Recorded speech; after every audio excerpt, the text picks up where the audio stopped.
Title: Haze Production in the Atmospheres of Super-Earths and Mini-Neptunes. Insights from the lab. Authors: Sarah M. Horst, Chao He, Nicole K. Lewis, al. First Authors Institution, Johns Hopkins University. Status: submitted to Nature. Closed access. Clouds and hazes, the enemies of any observational astronomer. Many astronomers have missed observing their targets simply because clouds got in the way. Yet clouds and hazes are everywhere, and not just on Earth. Every solar system body with an atmosphere, be it planet, dwarf planet, or moon, has some form of aerosol in its atmosphere, from the thick clouds on Venus, to the optically impenetrable haze on Titan, even on Pluto. So it should come as no surprise that we have observed clouds or hazes on multiple exoplanets, especially on the cooler less than 800 K and smaller Neptune-size or smaller planets. It is difficult to decide what is to blame for clouding out our observations of exoplanets from theory alone. Today's authors set out to recreate hazy exoplanetary conditions a bit closer to home. Clouds, hazes, and aerosols. Oh my, but what is the difference between clouds, hazes, and aerosols? While these terms have been used interchangeably in the past, the authors are proponents for giving them set definitions. Aerosol, a general term for any particle, solid or liquid, suspended in an atmosphere, regardless of size, chemical property, or formation. Both cloud and haze particles are also aerosols.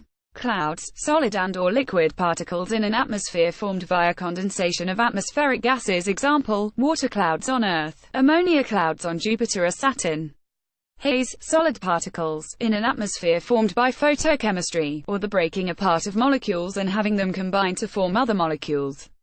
This normally occurs when a molecule, for example, methane, comes in contact with an energy source such as a solar photon. The carbon and hydrogen atoms split apart before attaching themselves to other molecules present in the atmosphere. Titan's haze layer of tholins is an example of this process. In this paper, the authors focus only on the creation of haze in exoplanet atmospheres.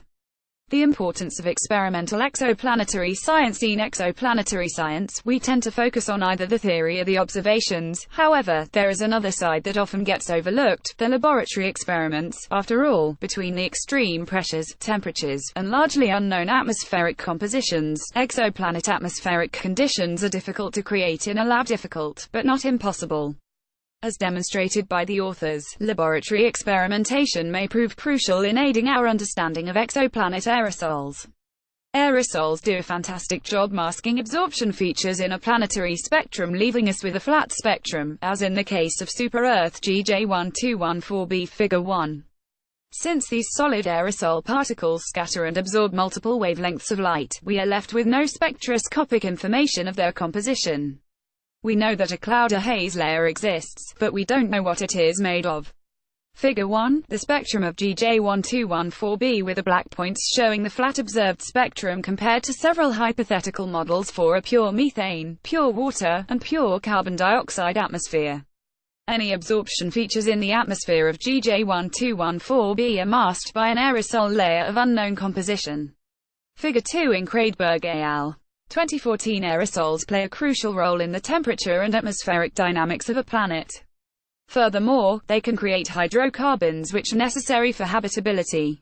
We therefore need more information regarding their creation and composition if we have any hope in constraining our atmospheric models. The work done by the authors is the first step in bridging the gap between our flat spectra and theoretical models by determining the haze production rates. How fast is haze produced in different hypothetical exoplanet atmospheres? So how do you create exoplanet haze in a lab? Figure 2, the starting chemical composition for each temperature and metallicity: 100x, 1000x, 10,000x. Each experiment contains different molecules and molecular ratios regardless of temperature or metallicity. Figure 2 in the paper. Each exoplanet experiment require three assumptions: atmospheric temperature, atmospheric pressure of the haze layer, the starting chemistry. The authors assumed an experimental pressure of 1 millibar and chose three temperatures: 600 K, 400 K, and 300 K. The challenging part was determining the starting chemistry of their atmospheres. Using atmospheric chemistry models, they created 9 different atmospheric compositions, 3 models per temperature. These starting atmospheres varied from hydrogen-dominated chemistry to carbon dioxide-dominated atmospheres like Venus to a water-dominated atmosphere, which is unlike any solar system object. Figure 2 illustrates a complete breakdown of the chemical constituents in each experiment. The authors ran each experiment through the Planetary Haze Research PHAZER chamber schematic of this setup shown in Figure 3. The gas mixture from Figure 2 is sent through the chamber heated to the appropriate temperature with a heating coil. Since we can't use UV photons from a star, a voltage is applied to the gas to simulate the star's energy source, which breaks down the particles. These particles then recombine, forming the final haze molecules. After 72 hours, the haze particles are weighed and the haze production rate is calculated. Figure 3, the experimental setup for haze creation. The process moves left to right and takes 72 hours to complete. Figure 3 in the paper Hazy results. Figure 4, the final haze production rate for experiment corresponding to the starting chemistry in Figure 2. All experiments produce haze to varying degrees, but there was an immeasurable amount for the experiments of 300 K, 100 x metallicity and 300 K and 400 K, 10,000 x metallicity. Figure 1 in the paper Figure 4 plots the final production rates for each atmosphere, with each experiment corresponding to the starting atmospheric chemistry plotted in Figure 2. The authors found that the haze production rates for all experiments spanned 2 orders of magnitude.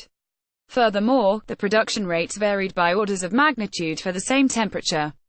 2 of the experiments, the 1000 x metallicity at 300 K and at 400 K, yielded faster haze production rates than Titan. Both of these had starting compositions that included methane. However, the third highest production rate had no methane, demonstrating that there are multiple gas combinations that can create haze.